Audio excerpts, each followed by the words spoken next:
सुंदर लड़कियों को देखकर पुरुष के मन में रेप करने की भावना जागृत होती है। और एसटी, एससी, ओबीसी में कोई भी सुंदर लड़कियां नहीं है, लेकिन फिर भी उन्हीं के साथ सबसे ज्यादा रेप केस होते हैं। और पता है ऐसा क्यों होता है? ऐसा इसीलिए होता है कि उनके ग्रंथों में लिखा है, उनके ग्रंथों में लिखा है कि शेड्यूल ट्राइब, शेड्यूल कास्ट की लड़की के साथ अगर रेप किया जाता है तो उस व्यक्ति को उतना फल मिलेगा जितना कि किसी तीर्थ स्थल पर जाकर किसी व्यक्ति को प्राप्त होता है। मेरे पे गुस्सा मत करो भाई, ये मेरे शब्द नहीं है, ये हैं विधायक जी के, ये हैं कांग्रेस के विधायक जी। जरा इन्हें सुनो। कैसा हूं? मेरी बहन बेटी, इंडिया में सबसे ज्यादा रेप किसके होते हैं? शेड्यूल कास्ट, शेड्यूल ट्राइब और मोस्ट ओबीसी होते हैं। तो मेरा कहने का मतलब है, रेप की थ्योरी ये है कि कोई भी कैसी भी दिमाग का आदमी रास्ते में जा रहा है, उसे खूबसूरत अगर लड़की दिखी, सुंदर, अति सुंदर, तो उसका ब्रेन है वो इधर वो विचलित हो सकता है, तो रेप हो सकता है। आदिवासी में कौन सी अति सुंदर स्त्री है? एससी की कौन सी अति सुंदर स्त्री है? मोस्ट ओबीसी में ऐसी स्त्रियां, सुंदरियां हैं।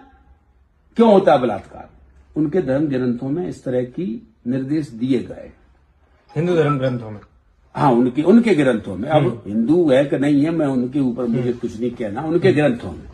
बाद में जब मीडिया कर्मी ने इनसे पूछा कि आपने ऐसा बयान क्यों दिया, तो ये अपनी बात से पलट गए। कहने लगे कि एक कोई कवि हैं, कोई व्यक्ति हैं जिन्होंने एक किताब लिखी हुई है जिसमें ये बात लिखी हुई है कि शेड्यूल ट्राइब की लड़की के साथ रेप करने से पुण्य प्राप्त होता है।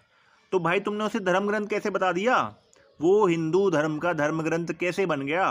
कोई भी व्यक्ति अपनी किताब पब्लिश कर दे, उसमें कुछ ऊल जुलूल बात लिखी हो हिंदू धर्म के खिलाफ, उसे तुम हिंदू धर्म का धर्म ग्रंथ कैसे बोल दोगे, जिसका किसी ने भी नाम नहीं सुना था? पहली बार तुम्हारे मुंह से नाम सुन रहे हैं उस किताब का, और तुम कह रहे हो कि उस किताब को पढ़कर सारे जितने भी लोग हैं हिंदू धर्म को जो फॉलो करते हैं, वो शेड्यूल ट्राइब, शेड्यूल कास्ट की लड़कियों के साथ रेप कर रहे हैं। वाह!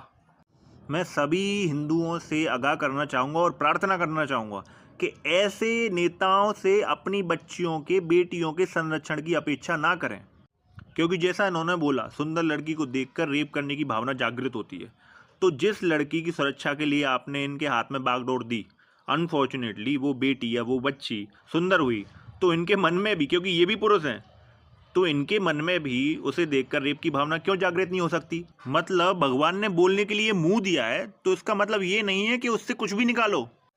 इस विधायक के वचन ये थे कि ओबीसी, एससी, एसटी से आने वाली बहन बेटियां सुंदर नहीं होती। बहन बेटियां मैंने कहा है, इसने तो कुछ और ही बोला था। तो मैं इसे साफ साफ बता दूं कि एक बार गूगल पर जा और उस पर लिख 2025 मिस इंडिया यूनिवर्स